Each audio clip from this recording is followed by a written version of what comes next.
On that Winston being right note, the Daily Graphic is reporting this morning that Ghana is ready to host best ever African Oil Week conference in 2025. Yes, best ever. We are ready to host best ever Africa Oil Week conference in Ghana. Yet. Yes. It will be the best ever. Yes. Yeah. Well, that is your difficulty with this extraordinary caption. Okay, so that's the hope. Yes. Yeah. We were also hoping to be the cleanest city on the entire continent. We had hope as a people that we will also make sure that every home had a lavatory. Now, for the hopes, we have had a lot of them. So this is a very powerful hope anyway. And PIAC hosts put them side by side. PIAC hosts workshop on solutions to crude oil production dips. So we need to find solutions to our crude oil production. Perhaps we should also come to the realization that during John Kufuor's time, the commercial quantities were pretty much known to everybody in the Republic of Ghana. We were told that there was a timeline for it, and that it was not going to stay at those levels of production forever. Of course. Because crude oil, ESA. Yeah. At some point, we were told. The bigger question we should be having is whether or not it has solved the problem or become a shot in the arm that we thought it would be, or it's just been, one other drop in the ocean. No, but hold on a minute. Its impact not being felt the way we thought it should be felt. Hold on a minute. There are always projections. Yeah. Now, what were our projections? And based on those projections, what could cause that? I mean, do we need a whole workshop to address this? Best ever. No. I mean, do we need Please, they are all related. Or you want to say this is the best ever workshop we will hold on solutions to crude oil production? That's right. You, as a country, yes, have a 10% stake in some of the fields. Yeah, just 10% for the avoidance of that. Now, the developer, the manager of the field, should be able to do his or her own analysis and tell you what could be the problem and how they intend to solve it. Why is the Public Interest and Accountability Committee, which is mandated to ensure that, or actually check in the interest of the public and ensure accountability in the usage of petroleum funds, going to have a workshop on dip in crude oil production? Is it, are they paying for it with petroleum funds?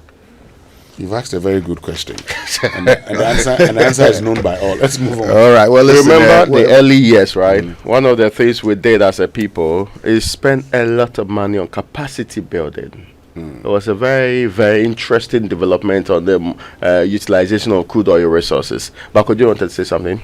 No, I was just going to say that wherever you are, we thank you for joining us on the news review. If you're in the Savannah region, on Nkigli FM, Magic FM, Jakba FM, we salute you. And for those of you in the eastern region, on KTU Radio in Koforidia, as well as the Upper East regional listeners on A1 Radio, Radio Fumbisi, and Dreams FM, we salute you all. Thank you for joining us. So we would hold the workshop, hopefully the best ever. We will get solutions to our crude oil production reduction. That's an interesting development. But the other stories you should know is the Finance Minister welcomes Moody's upgrades. Yes, and of course, in government, you have to welcome the news that you get. One of our friends... It's a shot in the arm. One of our friends sent me a message yesterday, and he said, well, we know the same people who were criticizing the rating agencies for being unfair to Africans. When I say we Ghanaians, well, I mean Ghanaians. No, I say not Ghanaians. Our leaders. Okay, so yes. Our leaders, not the ones. Yeah. The politicians. Condemning, not criticizing, condemning these rating agencies. But we reserve the right to condemn and praise as and when they are due. Okay. Okay. So when it suits you, that is not what I said. Anyway. Okay. Well, so yes, Finance Minister is welcoming that technological breakthrough. MIIF and Zuma collaborate to clean polluted water bodies. This is the technological breakthrough that we are being told. So yes, they are collaborating. Raymond, because of your science background, at the just ended Energy Commission SHS Renewable Energy Challenge, which was won Oh, by yes. Bandu Secondary School.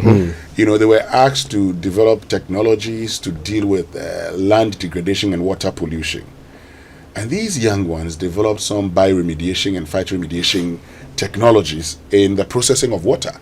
Nice. And I was surprised. So I was asking. I mean, when I finished, I remember speaking to Engineer Oscar Amonu Neza, who's Okay. the Executive Secretary of the Energy Commission. And I said, so if all these things are there and the experts are saying, oh, that is good work, why are we suffering in this country? Because we can't afford. Young ones have developed them. Yeah. You have I mean, Yeah. priority. Well, I mean, what's a priority? That if we talk about our environment being destroyed, we've talked about how it would take 300 years or 3,000 years, depending on where you went to conduct your research. And these people have actually young ones, teenagers. When I say we can't afford, I'm actually talking about how much it will cost to do this on the scale needed to correct this 80% of our water bodies that are affected. Okay. Oh, we can easily afford that. We can bankrupt ourselves doing it. Yeah, and I mean, at this point, there's no bigger priority, like Winston says. But the point is, why have we cost ourselves this much to the point where we now have to deploy, I mean, unreasonable amounts of money to clean water that was given to us clean by And why God? should it be all of us doing that? I am not part of those polluting the water Yeah. bodies. Why should it be my business But you see, anyway? this is the point. People profit from the it. people who are being protected to do it, now you are going to ask them to pay. This is the point. In a country where amidst pomp and pageantry, Yeah. we will launch district road improvement project or program and give excavators Yeah. and other things to district assemblies.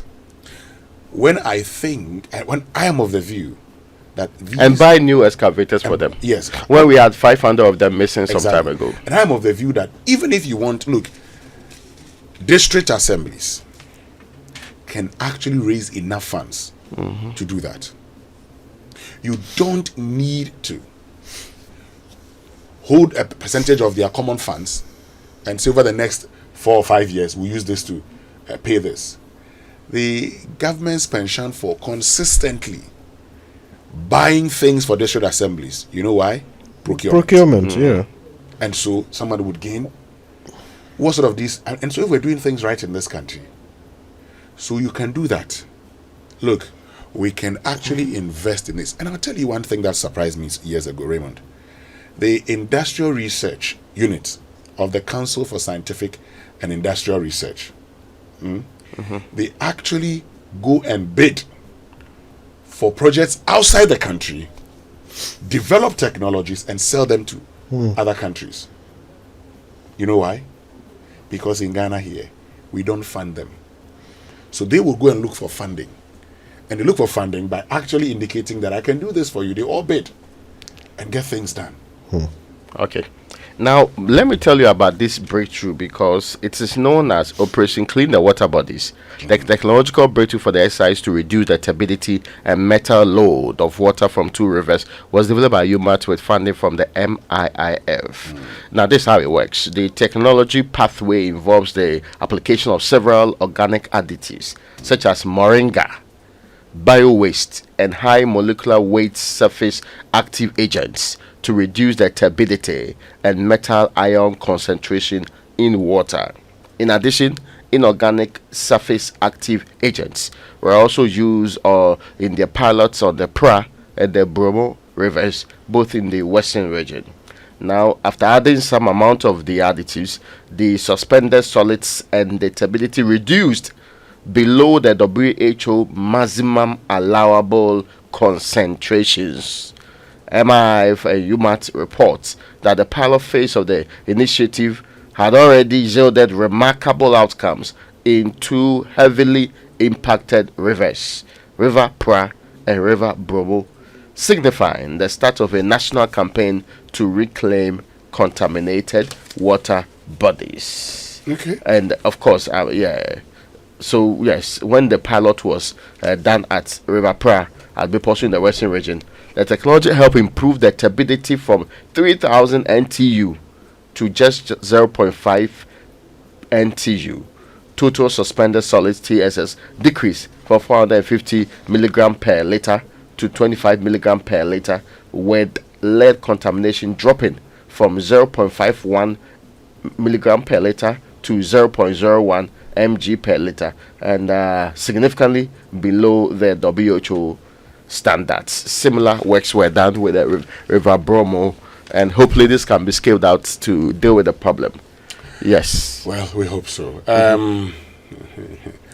The Ghanaian Times for today, EC to print 19.1 million ballots, captures 18.7 million on provisional register. Now, the big one here says big boost for mental health as government adds 4 disorders to NHIS benefit packages effective November 1. So, we're told depression, bipolar, anxiety, schizophrenia, and it will start on the 1st of November.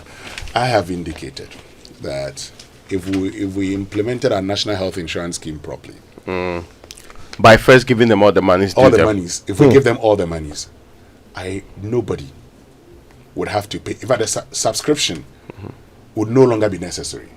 Yeah, that's true. I mean, look, and because it's a minute percentage of it. So stop this capping of NHI funds, and also ensure, because Raymond, Kojo, and we all pay every month a percentage of our SNIT contribution to the National Health Insurance Fund. Yep. But I don't know the last time you used the National Health Insurance card. I haven't used it before. I am always told the medicine no day when I try to use it. Okay, so I use my private health insurance. I use it at Akawe, McCarthy Hill. Okay, I use my private health insurance provided for by the company, the multimedia group.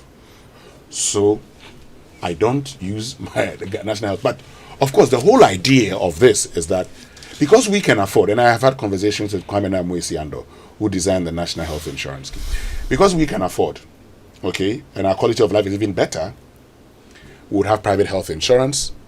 Our contributions will go to support those who cannot. That's how all insurance works. Yeah. So everyone pays, but not everyone redeems or whatever it is. Also on the front page, we are eternally grateful for development of Savannah region. Yagbonwura applauds President Akufo-Addo, and the story says that the unprecedented and unparalleled achievement of Akufo-Addo-led government in the Savannah region have been recognized and celebrated by the chiefs, elders, and residents of Gonjaland, okay, not Dagbon, under the leadership of the Yagbonwura. The story is the one saying the unprecedented and the unparalleled. Yes, the story, yes. No, I wanted to be sure whether it's not the chief saying it. No. Okay, well, the story says, in a speech delivered at the event, Yagbonwura Jehu expressed the heartfelt gratitude of the people to Akufo-Addo for what he deems to be the enormous impact the area witnessed. I'm trying to look for the quote. Unprecedented and unparalleled. I want to. I'm looking for the quote. So I'm interested. Have you found it? Unprecedented. Unparalleled. Okay, Mr. President. Yeah. That achievement is unmatched. You have liberated the people of Gonjaland and granted us independence. The Savannah region and Gonjaland say thank you. In addition to the creating this region, you have brought unparalleled development in all facets of human life. Your legacy in education, healthcare, agriculture, road infrastructure, and more is unmatched. So what he's saying is that President Akufo-Addo's development of the Savannah region is unmatched by any other president. But the Savannah region only existed under President Akufo-Addo. So who else would match it? He looked at he looked at the area. He looked at the area. The area that is Savannah today, because the Savannah region technically is Gonjaland. So he looked at the area and made those comments. Kwewu Abenihini, Japan II, resigns as ADB board chair. That's something that happened in the course of last week. But it's a make or break for the Black Stars as they face Sudan in Libya today has been Maybe the last story I have there, Kojo, before you move on. Daily Guide, dummy host ICC prosecutor, and police identify East Legon crash driver, and 2024 election. EC names 40,647 police stations, and government adds 4 mental health conditions to NHIS package. That's on the front page of the Daily Guide too. All right, okay. They add 4 to the list of things they can't afford to pay for.